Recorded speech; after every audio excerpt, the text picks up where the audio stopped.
മണത്തക്കാളിയെക്കുറിച്ചാണ്. 4 അടി ഉയരത്തിൽ വരെ വളരുന്ന ഈ നല്ല പച്ച നിറം ഉള്ള തണ്ടോട് കൂടിയ ഈ ചെടി 2 രീതിയിൽ കാണാം.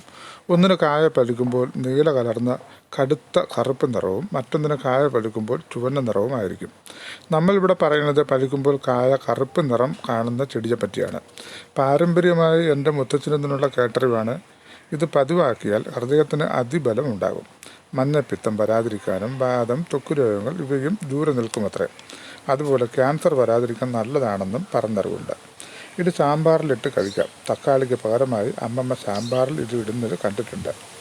ഇപ്പം ഈ ചെടി തൊടിയിലെങ്ങും കാണാൻ കൂടി കിട്ടത്തില്ല. പഴമക്കാർ പറയുന്നത് കുറച്ച് ശുദ്ധിയുള്ളിടത്ത് മാത്രമേ മുക്കുറ്റിയും മണത്തക്കാളിയും ഒക്കെ വളരൂ എന്നുള്ളതാണ്.